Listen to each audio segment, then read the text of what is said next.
महादंगल 2026।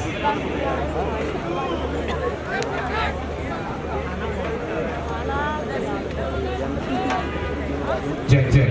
Gary भाई गाना play करो ना बैकग्राउंड में थोड़ा जरा। कहीं न कहीं जब युवा होता है तो देश स्वस्थ होता है, उस दिशा में भी वो काम कर रहे हैं। और यहाँ से जो गरीब प्लेयर है, जो अच्छे खिलाड़ी है, उनको प्लेटफॉर्म नहीं मिलता, प्लेटफॉर्म देने का भी काम इस फाउंडेशन के माध्यम से हो रहा है, जो आज नहीं तो कल भारत के लिए मेडल लेके आएंगे। कोई स्वर्ण पदक लेके आएगा, कोई सिल्वर पदक लेके आएगा, कोई रजत पदक लेकर के आएगा। तो मैं इस सुंदर आयोजन के लिए ढेर सारी बधाई, ढेर सारी शुभकामनाएं देता हूँ। ईश्वर से प्रार्थना करता हूँ, ईश्वर उनको इतनी ताकत देवे कि वो देश का इसी तरह से नाम रोशन करते रहे। और हम साथ में मैं वादा भी करता हूँ, वचन भी देता हूँ कि जहाँ भी जरूरत हमको लगे, एक समाज के व्यक्ति के नाते मैं वहाँ पर उनके साथ में कंधा से कंधा मिला के खड़ा रहूँगा। कितने स्टेट की टीम बात कर रहे हैं, जो पहलवान है कितने स्टेट से आए? करीब वो 4-5 स्टेट के हैं, उसमें पंजाब है, हरियाणा आप देख रहे चल ही रहा है। लेकिन रियल में रोमांच भर जा रहा है, जिस बिजली की तरह वो दाव चला रहे हैं, तो देख करके अपने आप में मन रोमांचित हो जा रहा है। इनाम की बात करें, कितना अगर जो विनर होते हैं उसके लिए क्या रखता है? देखिए क्या होता है कि इनाम मायने नहीं रखता है और हार और जीत भी मायने नहीं रखती है। यहाँ तो एक प्लेटफॉर्म देने का काम चल रहा है। जो आएंगे, कम हो या ज़्यादा हो, जो जीतता विजेता होता है, वो विजेता के लिए वही मायने रखता है कि उसको क्या वो विजयी हुआ है। और जो हारता है, विजेता नहीं होता, वो सीखता है आगे, उसके लिए जीत का मार्ग खुलता। कोई जीत परमानेंट नहीं होती, कोई हार परमानेंट नहीं होती है। तो मैं तो आपके माध्यम से इतना ही बोलूँगा कि अगर कोई जीत के जा रहे हैं तो उनके लिए भी शुभकामना, जो नहीं जीत पाए उनके लिए शुभकामना आगे के लिए कि वो सीख के जाएंगे, आगे जरूर विजेता होंगे। सर, हमारे देश में हमारी मिसाल है कुश्ती कबड्डी जो है, क्या कहना चाहोगे बनाए रखने के लिए इन चीज़ों को? ये तो आदि अनादिकाल से मल्लयुद्ध इसको पहले बोलते थे। हमारे सतयुग हो, त्रेता हो, द्वापर हो, हमेशा इसकी पहचान रही है मल्लयुद्ध। और इस मल्लयुद्ध में नरसिंह यादव जी हमारे देश की नाक है, कीर्तिमान है। उन्होंने कई मेडल, वो और उनकी धर्मपत्नी जी ने लाया हुआ है। तो हम लोगों के लिए गौरव की बात है कि आज हमारे मुंबई में, वो भी कांदिवली में, हम लोगों को उसमें शामिल होने का मौका मिला। सर, देखा जाए तो हमारे देश में फर्स्ट प्रायोरिटी क्रिकेट को दी जाती है, इन सब खेलों को कहीं ना कहीं सेकंड प्रायोरिटी दी जाती है। तो सरकार की ओर से किस तरह से काम करना चाहिए जिससे कि इन सब स्पोर्ट्स को भी आगे बढ़ावा मिलना चाहिए? दिया जाए। अभी देखिए कि आप देखेंगे कि पिछले 70 साल में क्रिकेट, ये बात सही है कि कुछ देशों में ही चलता है। अगर दुनिया में सबसे पॉपुलर अगर देखेंगे गेम, तो अगर फुटबॉल के बाद अगर कोई है तो बॉक्सिंग है। बॉक्सिंग यानी मुक्केबाजी सोहेल का है, फिर मल्लयुद्ध है। इस तरह का, जिस तरह का प्लेटफॉर्म चाहिए उस तरह का प्लेटफॉर्म नहीं मिल पाया। लेकिन जब से मोदी जी की गवर्नमेंट आई है 2014 से, आप देखेंगे स्पोर्ट्स मिनिस्ट्री, पहले लोग खेल मंत्री को जानते भी नहीं थे और खेल मंत्री में उनके नाम से कई घोटाले होते थे। लेकिन उसके बाद लगातार देखेंगे कि खेलों में सुधार हो रहा है, खेलों के लिए पॉलिसी हो रही है, खेलों में अभी जो बीटिंग हो रही है क्रिकेट के लिए, कुछ ऐप को बंद भी किया गया है, उसके लिए अलग से पार्लियामेंट में कानून पास किया गया है। तो धीरे धीरे उस दिशा में मोदी जी की गवर्नमेंट काम कर रही है। और आगे हर क्षेत्र में आप चाहे देखेंगे तो कबड्डी हो, खो खो हो, अभी तो कमर्शियल गेम भी होने लगे। हाल ही में टीवी पे ऐड देख रहा था कि अब ये मल्लयुद्ध का, रेसलिंग की कमर्शियल रेसलिंग भी हो रही है, कुश्ती की स्पर्धा भी हो रही है। तो आगे इसका फ्यूचर अच्छा है, आगे अच्छा होगा। चलेगा। मैं कहना चाहूँगी कि रेसलिंग एक सिर्फ गेम नहीं है ना, ये एज अ वुमेन मैंने फील किया है जब से मैंने कुश्ती की है। ये वुमेन एम्पावरमेंट है ना। जैसे जैसे आपके अंदर आप गेम को करते हो, दिल से करते हो, धीरे धीरे जैसे आप स्ट्रॉन्ग होते जाते हो ना, तो आपके अंदर समाज के अंदर रहने की, बोलने की, जीने की शक्ति आती है ना। तो ये सेफ्टी के लिए भी बहुत ज़रूरी है कि महिलाएं भी इस गेम को ज़्यादा से ज़्यादा करें, स्ट्रॉन्ग बने। और एक ये सेल्फ डिफेंस के तौर पे भी बहुत अच्छा गेम है, क्योंकि जैसे जैसे मैंने खुद से फील किया है कि जैसे जैसे हमारे अंदर मेहनत करने से पावर आती है ना, तो ऑटोमेटिक सेल्फ डिफेंस की प्रैक्टिस हो जाती है, पर वो लोग सिर्फ इसे कुश्ती के नज़रिए से ना देखें। ये ओवरऑल डेवलपमेंट है और how to live life, this is the lesson to live life. Up and down, जो भी हार और जीत दोनों चीज़ें सिखाती हैं कुश्ती को, और यही चीज़ें हैं जो लाइफ जीने को आसान बनाती है। आजकल के बच्चे छोटी छोटी चीज़ों को देख के घबरा जाते हैं कि मेरे ऊपर ये मुझे इस चीज़ से मैं डाउन हो रहा हूँ, ये चीज़ें मुझे प्रॉब्लम कर रही है। पर कुश्ती के अंदर जब हम हारते हैं, जीतते हैं और ये अप डाउन हर रोज़ डेली लाइफ में देखते हैं ना, तो वो चीज़ों हम ओवरकम कर लेते हैं। उन चीज़ों को हमें कुछ ज़्यादा अपने को इफेक्ट नहीं कर सकती। जो आजकल बच्चे मेंटली स्ट्रेस में आ रहे हैं, वो चीज़ ये गेम के थ्रू उठ सकती है। तो जितना ज़्यादा बच्चे गेम करेंगे, स्पोर्ट्स करेंगे, इन चीज़ों से ऊपर उठेंगे। और कुश्ती इसके लिए बहुत अच्छा चांस है, प्लेटफॉर्म है जहाँ पे महिलाएं और पुरुष दोनों ही कुश्ती करें और कुश्ती को भी आगे बढ़ाएं और अपने आप की शक्ति को भी बढ़ाएं, शारीरिक शक्ति को भी बढ़ाएं। मैम, आज के टाइम में महिलाओं को भी स्पोर्ट्स में आगे जानी पड़ रही है, हर एक मामले, चाहे क्रिकेट हो या फिर किसी वो महिलाओं को लेकर के क्या कुछ करना चाहिए? हाँ, जो महिलाएं कुश्ती कोई भी गेम के अंदर अच्छा कर रही हैं, वो एक वुमेन एम्पावरमेंट को दिखाती हैं कि वो स्ट्रॉन्ग वुमेन्स हैं और देश की शक्ति को दिखाती हैं एज ए वुमेन पावर। तो वो बहुत ज़रूरी है। जितनी ज़्यादा शक्ति वुमेन के थ्रू देश में आगे बढ़ेगी, उतनी ही वुमेन सेफ फील करेंगी और हर गेम को ऊपर उठने में मदद मिलेगी। कौन सा साल है आपका, ये कितने साल से चलता रहा है? सेकेंड ईयर है हमारा कुश्ती के मुकाबले का, और धीरे धीरे हम इसको अच्छे लेवल पे लेके जाएंगे, जिससे इसको एक मोटिवेशन रख के बच्चे मुंबई में कुश्ती करना शुरू करें और यहाँ से देश और विदेश में medal जीतें। 7 Republic Day, and it's a great honor to be a part of Mahadangal event. And when I say Dangal, I guess it's irrespective of boys or girl, men and women, everyone should know this form of art. मुझे बहुत खुशी मिल रही है कि मैं ऐसे event में शामिल हूँ and I'm a part of it. So thank you very much and you are enjoying it. यहाँ पे वुमेन्स की भी कुश्ती यहाँ पे आयोजित की गई है, क्या संदेश देंगी महिलाओं को? So that's why I was thinking, like as an artist also, as an actress also, हम लोग काफ़ी टाइम ऐसे शूट करते हैं जहाँ स्टंट के लिए स्टंटमैन के स्टंट वुमेन ज़रूरत होते हैं। But I guess this art, sports, everyone should know, everyone should have an idea of it, everyone should play, everyone should be a sports person.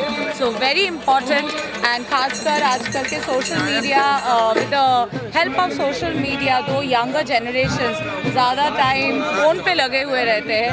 But it's an honest request to all the young boys and girls over there कि sports में involve होना ज़रूरी है। Physical fitness is very much important, and that's why I am honoured to be a part of Mahadangal event.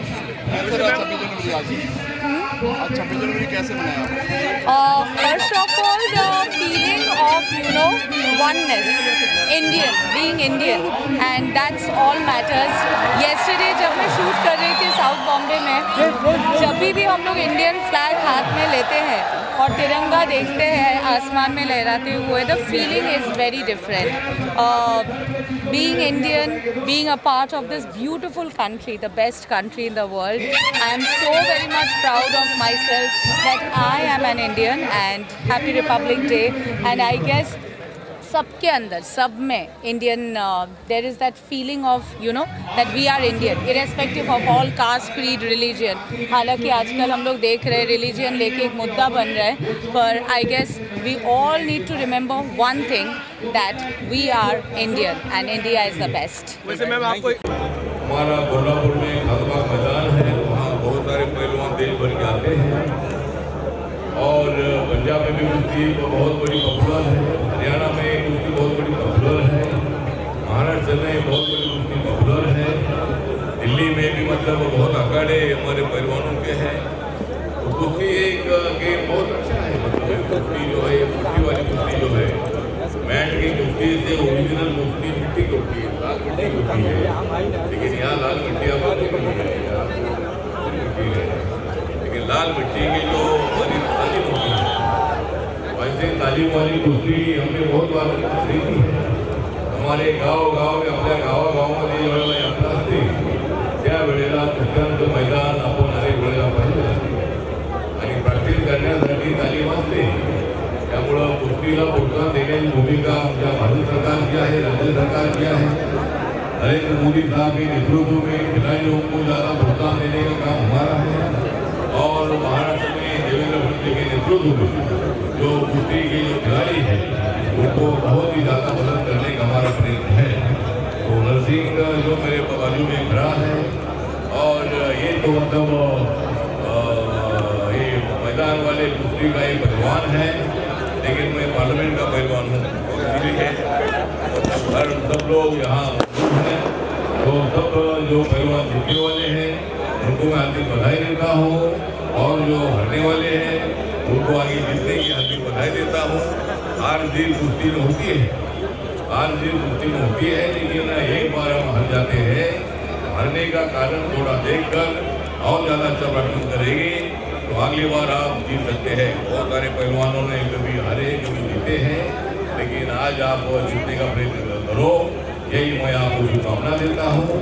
और जो हमारा जो जिनका जो है हमारे कुश्ती के किंग, जो है हमारे कुश्ती के किंग, उनका नाम है नरसिंह और इसीलिए हम भी मतलब आगे बढ़ेंगे। और हमारे आदिनाथ गोलेकर जी जो मेरे अच्छे नजदीक के मित्र भी हैं और उन्होंने भी अपने लड़के को कुश्ती में आगे लाने के लिए वो कई दिन गांव छोड़कर मुंबई में काबिल कर रहे थे। तो पहलवान की होनी चाहिए। तो फिर एक बार मैं नरसिंह फाउंडेशन की ओर से जो आज कुश्ती का मैदान यहाँ है अंदुली में, यहाँ मैं बहुत बार आया हूँ। लोखंडवाला में, हनुमान नगर में, बाजू में जो कांति नगर है, यहाँ मेरा संबंध बहुत अच्छा रहा है। और आज इस मैदान में कुश्ती हो रही है तो जरूर मतलब आपकी कुश्ती तो आज हो रही है, लेकिन हमारी कुश्ती 24 में खत्म हुई है। अभी दूसरी कुश्ती हमारी 29 में होगी और नरेंद्र मोदी जी एक बहुत ही बड़े पहलवान के रूप में 29 में भी हम कुश्ती जीतेंगे और नरेंद्र मोदी जी और राहुल गांधी जी में होगी और उसमें नरेंद्र मोदी जी जरूर कुश्ती जीतेंगे, ऐसा मुझे पूरा विश्वास है। दूसरे बार आप सब लोगों को धन्यवाद देता हूँ। बड़ी संख्या में आप लोग इधर आए हैं, पूरे देश भर से पहलवान इधर आए हैं और मैं अभी दुबई से आया हूँ। मैं 2 दिन दुबई में था और ऐसे पहलवान का आदत था कि मैंने इसी प्रोग्राम में आना चाहिए।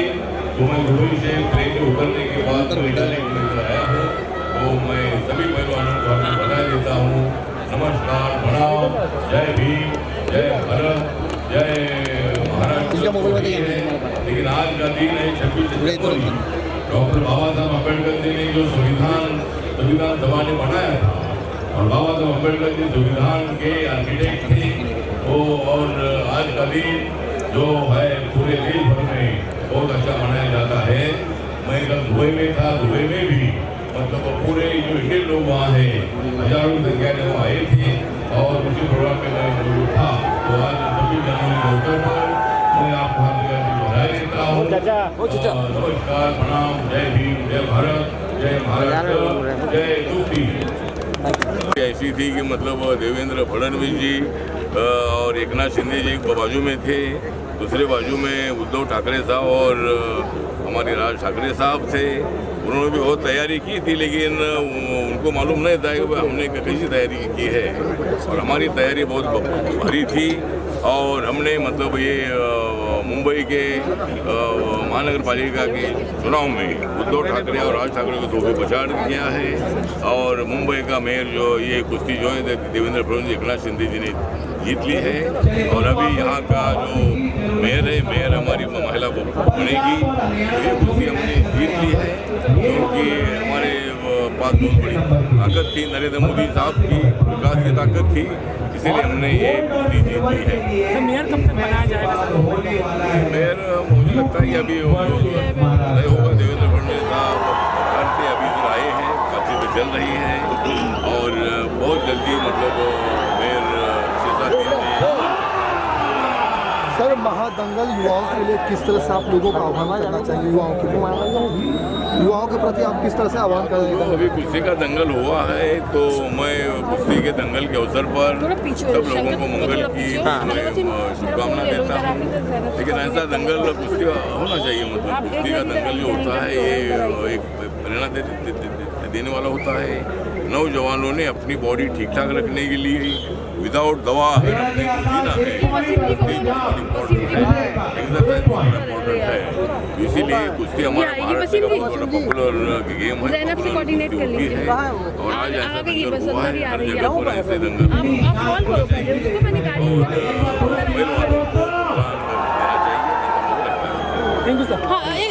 का एक रखा गया जिसमें कई लोग कई जगह से आए हुए हैं। पहलवान लोग क्या कहना चाहेंगे किस तरह से? जैसे कि मुंबई में पहले 26 जनवरी को कुश्ती का आयोजन होता था, धीरे धीरे वो प्रथा विलुप्त हो गई है।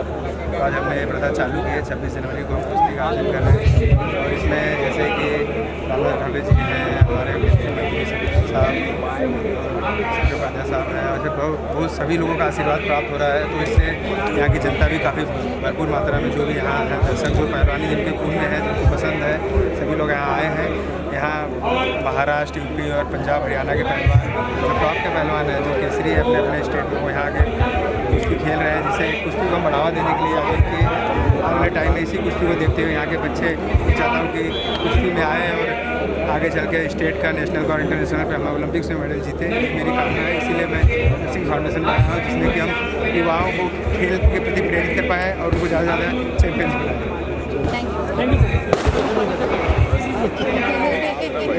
क्या बोलना चाहते जिस प्रकार से आज नर्सिंग दंगल लीग ये हिट रहा है, एक नंबर रहा है। लेकिन एक बात तय है, मुकाबला कहीं का भी हो, मैदान कोई भी हो, हमारे रामदास आठवले एक नंबर पहलवान है। उन्होंने यहाँ भी लोगों का दिल जीता, पार्लियामेंट में भी जीते और सभाओं में भी जीते। मैं नरसिंह यादव जी को और उनकी टीम को बहुत शुभकामनाएं देता हूँ कि 26 जनवरी को एक बार फिर से कुश्ती की परंपरा की शुरुआत की है। और जिस प्रकार से युवाओं का उत्साह है, जिस प्रकार से पहलवान इसमें सहभागी हुए हैं, एक बार फिर से मुंबई का कुश्ती का दौर शुरू हुआ है, ऐसा मुझको लगता है। मुकाबला था जहाँ पे आप बोला ना मैंने कुश्ती के बारे में तुमने बोला कि भाई कुश्ती हमारा महाराष्ट्र का बहुत बड़ा पॉपुलर गेम है। गेम में मतलब कुश्ती से ताकत भी बढ़ती है, कॉन्फिडेंस आ जाता है। और कुश्ती जितना ये इतना मामूली काम नहीं होता है, क्योंकि सामने वाला भी पहलवान बहुत बड़ा उतना ही ताकतवर होता है। लेकिन ये कुश्ती तो हम लोग जिस तरह राजनीति में अभी ऐसा है कि नरेंद्र मोदी जी एक बहुत ही ताकतवर पहलवान है राजनीति के, और मतलब उनके सामने कोई पहलवान नहीं टिक रहा है, क्योंकि नरेंद्र मोदी साहब के साथ मैं हूँ, अनेक लोग हमारे हैं। तो इसी तरह राजनीति की कुश्ती में हर जगह पर हम जीत रहे हैं, महाराष्ट्र में भी हम जीते हैं। इसके लिए जो भी मतलब मदद चाहिए ना, नर्सिंग फाउंडेशन की तरफ से जो आज ये शुरुआत की है 26 जनवरी को, हर 26 जनवरी को ये प्रोग्राम होना चाहिए। उसके लिए राज्य सरकार की, भारत सरकार की जो भी मदद चाहिए, इससे भी बड़ा और भी मतलब लाखों की संख्या में लोग आना चाहिए। जिस मैंने कहा खासबाग मैदान में कोल्हापुर में देखा है कि वहाँ मतलब बीच में वो अखाड़ा है और पूरा मतलब स्टेडियम ऐसा है कि वहाँ लाखों की संख्या में लोग होते हैं। तो आज जो एक कांदिवली के परिसर में ये हो रहा है, इसमें भी हजारों लोग ही है। लेकिन अगली बार पूरा सपोर्ट हम नरसिंह यादव करेंगे और ये फाउंडेशन की तरफ से अगली बार जब कुश्ती होगी तो लाखों की संख्या में लोग आएंगे, पूरे देश भर के पहलवान वहाँ बुलाए जाएंगे। और इसको राज्य सरकार के तरफ से, भारत सरकार के तरफ से भी इसके लिए जो भी एक्सपेंडिचर है उसके लिए मदद करने का प्रयत्न करेंगे। तो इसी तरह मतलब कुश्ती को प्रोत्साहित करने की आवश्यकता है, युवाओं को कुश्ती की तरफ ध्यान देने की आवश्यकता है। ये परंपरागत महाराष्ट्र का एक गेम है, उधर हरियाणा का भी है, पंजाब का है, दिल्ली का है, यूपी का है। ऐसे राज्यों में कुश्ती ज़्यादा खेली जाती है। कुश्ती को मतलब भूलना ठीक नहीं है। कुश्ती से मतलब पहलवान एक्सरसाइज करता है, अपनी बॉडी एकदम अच्छी बनाता है और उसके लिए दवा की कोई आवश्यकता नहीं, एक्सरसाइज यही दवा होती है, कुश्ती यही अपनी दवा होती है। इसलिए कुश्ती हमेशा खेलते रहना चाहिए, ऐसा मुझे लगता है।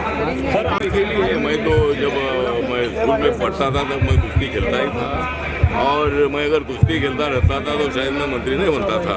इसलिए मैंने सोच कर कुश्ती बीच में छोड़ दी और मैं राजनीति में आया और मुझे यहाँ मेंबर ऑफ पार्लियामेंट बनने का मौका मिला और मंत्री बनने का भी मौका मिला है। इसी तरह कुश्ती के बारे में मुझे हमेशा मतलब इंटरेस्ट रहा है, उससे अट्रैक्शन रहा है, क्योंकि छोटे छोटे बच्चे भी जब कुश्ती खेलते हैं तो उससे वो बड़े पहलवान बन जाते हैं। तो मतलब ये यहाँ कुश्ती खेलते खेलते महाराष्ट्र के केसरी बन गए, लेकिन मैं राज्य की कुश्ती खेलते खेलते भारत केसरी में बन गया हूँ। और इसीलिए मुझे लगता है कि कुश्ती बहुत बड़ी पॉपुलर होनी चाहिए और भी इसको ज़्यादा प्रोत्साहित करने के लिए ज़रूर हम नरसिंह फाउंडेशन के साथ है, नरसिंह पहलवान के साथ है, इतना मैं बताना चाहता हूँ। नहीं, आज यहाँ कुश्ती की दंगल नरसिंह यादव जी और उनके सभी साथियों ने रखी है, तो मैं उनको बहुत बहुत बधाई देना चाहता हूँ, क्योंकि प्रजासत्ताक दिन के उपलक्ष्य में उन्होंने ये कुश्ती की दंगल रखी है। और माननीय नरेंद्र मोदी जी जब से देश के प्रधानमंत्री बने हैं तो भारत के क्रीड़ा क्षेत्र में भी बहुत सारे परिवर्तन आने लगे हैं। ओलंपिक में मेडल हो या अन्य स्पर्धाओं में मेडल हो, ये ज़्यादा संख्या में अपने को मिलने को लगे हैं। यह उसका मूल स्रोत इस प्रकार की स्पर्धाएं होती है। तो मुझे लगता है कि कांदिवली पूर्व विधानसभा में इस प्रकार की कुश्ती की दंगल नरसिंह यादव जी ने रखी है, उसके लिए मैं उनको बहुत बहुत बधाई देता हूँ। और आने वाले दिन में भी इस प्रकार के जो भी उपक्रम वो करना चाहते हैं, उसमें मेरा एक लोकप्रतिनिधि के नाते जो भी योगदान होगा वो योगदान मैं करने का प्रयास करते रहूँगा। Thank you sir. Thank you. आज की कुश्ती मुकाबले दंगल के बारे में बिल्कुल देखिए, जो हमने कुश्ती का महादंगल आयोजित किया है नरसिंह दंगल लीग, इसमें पंजाब, हरियाणा और यूपी, महाराष्ट्र के सभी जो नामी गामी पहलवान हैं, जो वहाँ के महाराष्ट्र केसरी हैं, हरियाणा केसरी हैं, और सभी पहलवान से यहाँ आए हैं जो भी नेशनल और इंटरनेशनल जीते हुए हैं। तो एक कुश्ती को बढ़ावा देने के लिए आयोजन मैंने यहाँ पे किया है। सभी जनों का दिन पहले मुंबई में कुश्तियाँ हुआ करती थी, वो धीरे धीरे बंद हो गई थी। उस प्रथा को मैं चालू करने की कोशिश किया हूँ। जिस तरह हम उस कुश्ती को देख के पहले आज हम पहलवान बने, उसी तरह शायद मेरे इस कुश्ती को देख के कुछ मुंबई के बच्चे कुश्ती में आए और देश और इंटरनेशनल लेवल पर जाकर मेडल जीते। सर यहाँ पे जो कुश्ती का आयोजन किया गया है, कहाँ से लोग यहाँ पर आए हो? यहाँ पे देखो, दिल्ली, हरियाणा, पंजाब, महाराष्ट्र, यूपी, पूरे जो भी टॉप रेसलर हैं वो यहाँ पे आए हैं कुश्ती के। और सरकार का किस तरह से सहयोग रहा इस सरकार? नहीं सर, देखिए हमने अपने फाउंडेशन की तर्ज पे इसको कराया है। एक मिनट सर। यूथ को कुछ मैसेज देना चाहेंगे जिससे कि मैं युवाओं को बोलना चाहूँगा कि ज़्यादा ज़्यादा खेल में पार्टिसिपेट करें। मैं तो ऐसा चाहता हूँ कि हर एक बच्चा जो है वो एक ना एक स्पोर्ट्स चूज़ करे, क्योंकि स्पोर्ट्स करने से क्या हेल्थी मेंटली भी उसकी हेल्थ अच्छी रहती है और फिजिकली भी वो स्ट्रॉन्ग रहता है। तो आजकल की लाइफ में मैं चाहूँगा हर बच्चों को हर स्कूल्स में वो एक स्पोर्ट्स कंपलसरी करे और ज़्यादा से ज़्यादा बच्चे कुश्ती से जुड़े। कुश्ती ऐसा है कि उसमें ओवरऑल बॉडी की डेवलपमेंट होती है। कुश्ती एक अच्छा खेल, हमारा मिट्टी जुड़ा खेल है। ज़्यादा से ज़्यादा बच्चे उसमें पार्टिसिपेट करें, उसमें आगे आएँ, जिससे हमारे ओलंपिक से मेडल दिल्ली में और रेसलिंग का इजाफा हो। सर, इसके लिए कितनी तैयारी करनी की आपने? बिल्कुल, देखिए उसके लिए समय समय बच्चों को अच्छी कोचिंग मिलनी चाहिए, अच्छी डाइट मिलनी चाहिए, तो गवर्नमेंट उतना दे रही है। बाकी और भी बच्चों को जितने बच्चे हमारे आगे आएंगे उतना टैलेंट निकल के आएगा और उतने बच्चे आगे जाके बढ़ेंगे। सर, देखा जाए तो हमारे देश में क्रिकेट को ज़्यादा अहमियत दी जाती है, जबकि इन सब खेलों को सेकेंड कैटेगरी में रखा जाता है। तो सरकार की ओर से भी किस तरह से मतलब इंकरेजमेंट मिलना चाहिए जिससे कि प्रोत्साहित मिले लोगों को? बिल्कुल, जिस तरह हमारे प्रधानमंत्री नरेंद्र मोदी जी ने स्पोर्ट्स को बढ़ाया है, सभी जो भी प्लेयर्स जीत के आते हैं सबका अभिनंदन करते हैं, मिलते हैं, तो उससे क्या हुआ है एक स्पोर्ट्स में हर एक क्रिकेट के अलावा और भी गेमों में लोगों को बढ़ चढ़ के लोगों में उत्साह बढ़ रहा है। और जिस तरह भी कुश्ती में हर एक ओलंपिक्स में मेडल आ रहे हैं, तो ओलंपिक का फ्यूचर बहुत ब्राइट है और आने वाले टाइम में ओलंपिक्स में काफ़ी मेडल आएंगे अपने रेसलिंग से। सर, कितने स्टेटों से टीम आई है? हो गया।